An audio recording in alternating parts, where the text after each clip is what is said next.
Moin Moin, hallo und herzlich willkommen zu einem neuen Video hier auf meinem Kanal. Heute gibt es eine Runde Shakes and Fidget. Der Hellevator ist heute um 16 Uhr ab dem jetzigen Zeitpunkt offiziell auf allen Servern gestartet. Wir konnten gestern schon das neue Helle-Tag-Feature ausprobieren und darüber werde ich euch jetzt nochmal zusammengefasst in diesem Video nochmal alles erzählen, was ihr zu diesem Feature wissen müsst. Bevor das Ganze losgeht, habe ich natürlich auch mal wieder für euch einen Hellevator-Code, so wie jedes Mal am Start. Dieser lautet DORZA-92RX. Ja, dieser gibt euch 25 Schlüsselkarten, eine Live-Potion und 100 Sanduhren und ist einlösbar ab Stufe 10. Ja, also da sehr gerne benutzen, DORZA-92RX. Und wenn ihr natürlich wollt, dass eure Gilde da auch was habt, weil ihr natürlich alle gemeinsam im Hellevator um die Platzierungen kämpft, um die Top-Platzierung, empfehle ich euch dort natürlich auch eine neue Nachricht zu schreiben, hier oben auf das Kästchen zu drücken, dann bekommt eure ganze Gilde eine Rundmail und jeder weiß Bescheid, schreibt ihr vielleicht noch sowas wie Code rein und dann könnt ihr hier meinen Code da sehr gerne natürlich reinposten und dann auf Senden klicken und dann ja, bekommt eure ganze Gilde das mit, dass es einen neuen Code gibt. Ja, das auf jeden Fall dazu. Viel Spaß wünsche ich euch erstmal damit. Und wir hatten gestern schon den ersten Höllenangriff bewältigen dürfen. Und den werden wir uns heute im Video auch nochmal gemeinsam anschauen. Und wenn ich darauf komme, ich habe mir das nämlich jetzt noch nicht angeschaut gehabt, beziehungsweise, aktueller Kampf, okay. Ich hatte jetzt noch gar nicht geguckt gehabt, weil in der Nacht, direkt nach 0 Uhr, war da noch kein Zeichen, dass das jetzt quasi losging. Aber ja, jetzt können wir da auf jeden Fall raufklicken. Und zwar erstmal vorab, was ist überhaupt der Höllenangriff für alle Leute, die sich das fragen. Und zwar ist das ein zusätzliches Feature im Hellevator. Ihr habt nach wie vor natürlich euren normalen Hellevator, den ihr für euch alleine bestreitet. Ihr habt hier die Beelzebub-Belohnungen, ne, die unverändert bleiben. Und hier unten haben wir jetzt einen weiteren Knopf für den Höllenangriff. Der Höllenangriff ist aufgeteilt in 10 verschiedene Ebenen, gesplittet nach den Themen des Hellevators, die jetzt in der Vergangenheit rauskamen. Und hier könnt ihr euch einmal pro Tag einkaufen in so einen Hellevator-Angriff. Dieser kostet also der Beitritt kostet entweder 10 Schlüsselkarten oder 10 Pilze. Und je nachdem, was ihr jetzt gerade zur Verfügung habt. Wir treten jetzt einfach mal bei. Und jetzt bin ich hier gemeldet. So, und jetzt sieht man, Schlüsselkarten wurden mir abgezogen. Und jetzt ist halt eben das Ding. Das Ganze ist halt eben auf 10 verschiedenen Ebenen angemeldet. Ich bin jetzt quasi für die erste Ebene angemeldet. Das sieht man hier oben auf dem Helm. Wenn man hier drauf geht, dann sieht man, wer gerade in zum Beispiel dem ersten Höllenangriff Limbo drinne ist und gemeldet ist. Und hier unten, das ist auch sehr spannend, sieht man, wer quasi noch sich ihr seht es ja, Mitglieder, die sich noch nicht angemeldet haben. Das sind quasi die Mitglieder, die für den Höllenangriff bereit sind.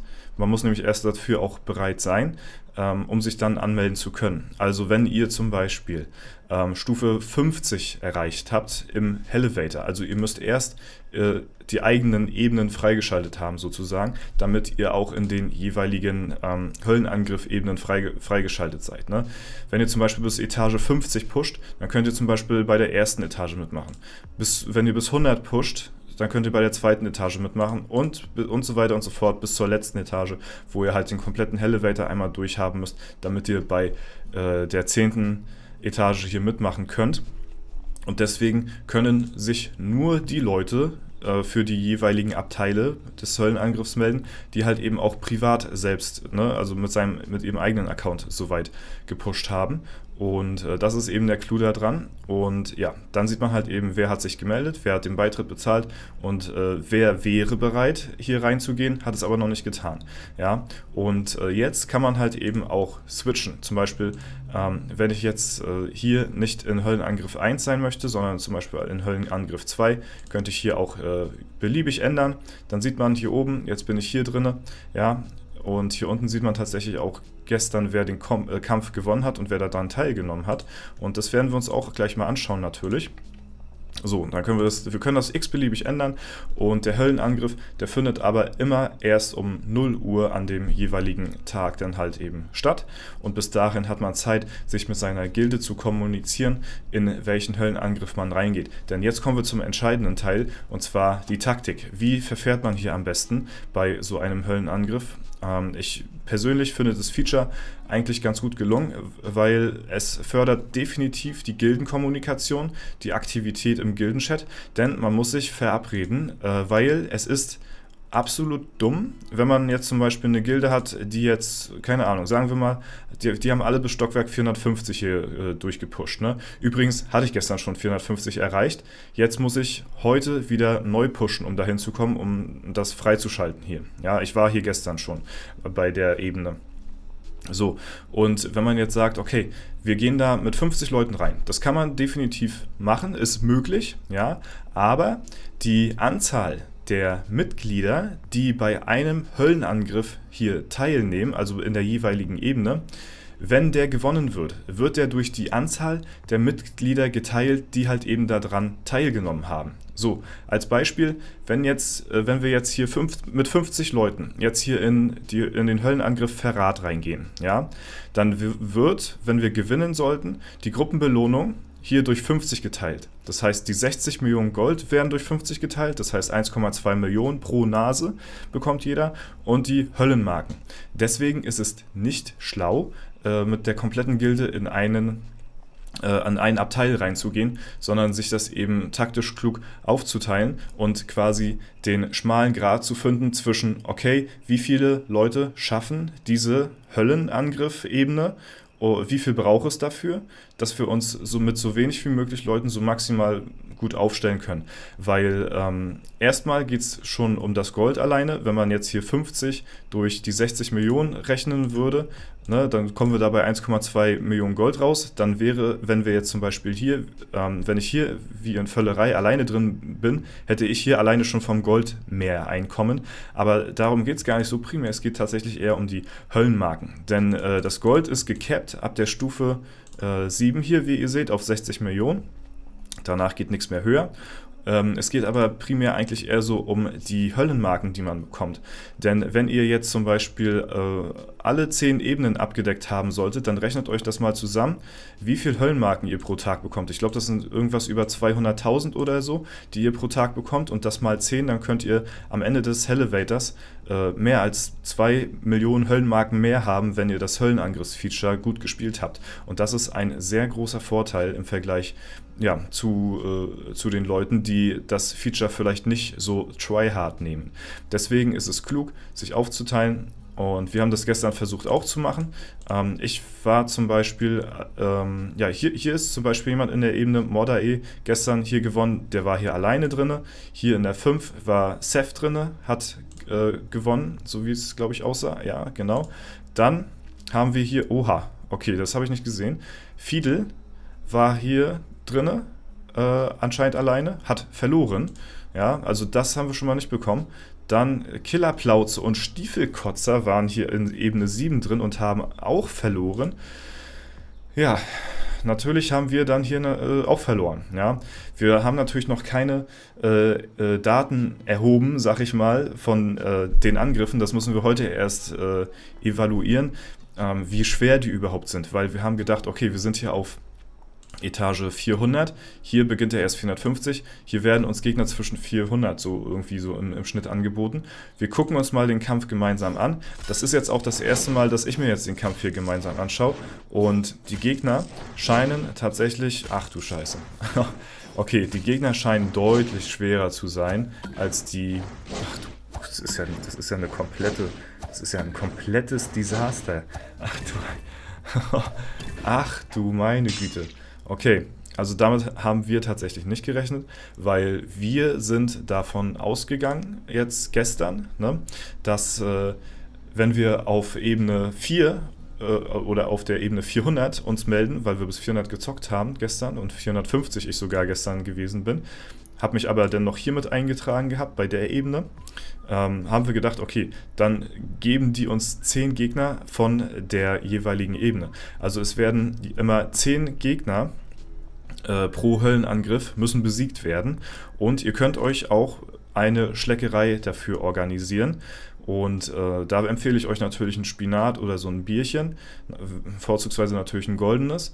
Und wenn ihr in so einen Höllenangriff reingeht, dann zählt das auch und es wird euch quasi nur ein Buff abgezogen. Das heißt, ihr kämpft gegen 10 Gegner, ja, aber es wird euch für die 10 Gegner nur ein Buff abgezogen für den Höllenangriff und nicht mehr. Also das wollte ich auch noch mal kurz gesagt haben. Ist also schlau, sich das hier aufzuteilen so ein bisschen, beziehungsweise sich dafür zu registrieren.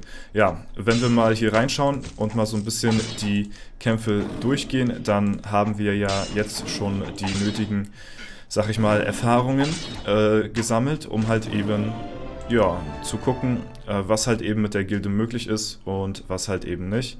Ja, hier können wir uns auch den Kampf anschauen und können sehen, wie stark die Gegner sind und ob wir da nächsten Tag reinkommen, beziehungsweise ob wir mehrere Leute brauchen. Und das ist halt eben so das, Weg da mit eurer Gilde so ein bisschen ab, was für euch machbar ist. Wie gesagt, es ist echt schwer einzuschätzen, wie schwer so die Gegner sind. Wir gehen mal hier alle durch, ja, die wir so haben. Hier haben wir halt schon verloren, da können wir nichts weiter großartig gucken. Und ja, Stiefelkotzer und Killerplauze auch verloren hier auf der Ebene, obwohl das auch sehr starke Accounts sind. Hier seht euch mal den Brecher an hier, das ist schon ein krasser Account und haben es auch nicht geschafft, auf der Ebene zu rasieren, obwohl das die Ebene 350 ist, ja. Also hier müssen wir definitiv schon mehrere Leute rein, wenn wir hier diese Gruppenbelohnung haben will, und das können wir uns wahrscheinlich erstmal abstreichen. Aber dann muss eure Gilde halt eben in dem privaten Elevator auch erstmal bis dahin kommen und bis dahin halt eben pushen, ne? Also es ist auf jeden Fall ein Feature, das ist nice to have, sag ich mal, das kann man so nebenbei machen, weil man meldet sich einmal pro Tag an und kann halt eben, ja, von diesen Gruppenbelohnungen hier profitieren und das ist ganz nice, mehr braucht man dafür nicht machen, außer halt eben bis zu dieser jeweiligen Ebene hin zu pushen. Und genau, das ist quasi so dieses Zwischending, sag ich mal, dass ihr mit eurer Gilde versucht, so gut wie möglich irgendwie den Mittelweg zu finden zwischen, okay, wir teilen uns hier auf und was ist halt überhaupt für uns machbar, und um halt eben die maximalen Höllenmarken mitzunehmen, plus halt eben auch die Belohnung, ne? So, hier waren gestern zum Beispiel sehr viele drin, weil die das verpennt haben, wahrscheinlich, sich hier umzumelden. Ich empfehle euch auch, eurer Gilde sowas hier zu schreiben, vielleicht so eine Rundmail, dass man ja, vielleicht die Gilde informiert, dass es ein neues Feature gibt, weil gerade auf alten Servern ist es manchmal relativ schwierig, da seine komplette Gilde zu mobilisieren, weil die manchmal gar nicht auf dem Schirm haben, dass es da überhaupt was Neues gibt. Deswegen macht das auf jeden Fall. Ja, informiert eure Gilde und ja, schließt euch mit der kurz, wie die Taktiken, wie ihr am besten ja, hier fortfahrt. Ich gehe nochmal alle Kämpfe durch, damit ihr hier so ein bisschen die Gegner vielleicht mal seht, dass ihr hier so einen kleinen Überblick darüber bekommt, wer so an Gegnern hier euch erwarten kann. Ja, und ich glaube, genau, das ist, ja, jetzt habe ich soweit alles gezeigt. Jo, also erstmal soweit alles, was ihr so zum Höllenangriff wissen müsst. Und ja, ich hoffe, ich konnte euch damit ein bisschen weiterhelfen, sodass ihr quasi heute den ersten Tag das denn besser macht als wir zum Beispiel und euch mit eurer Gilde dementsprechend dann schon mal anders positioniert, als wir es getan haben. Wir waren jetzt quasi so ein bisschen das Versuchsobjekt, um halt zu gucken, ja, wie stark die Gegner eigentlich sind. Alles klar, wenn es euch gefallen hat, lasst gerne eine Bewertung und Kommentar dazu da, würde mich auf jeden Fall sehr freuen. Viel Spaß mit dem Elevator-Code auf jeden Fall und dem neuen Feature. Das war es soweit von mir. Wir sehen uns heute Abend im Livestream. Bis dahin, haut rein und bis zum nächsten Mal.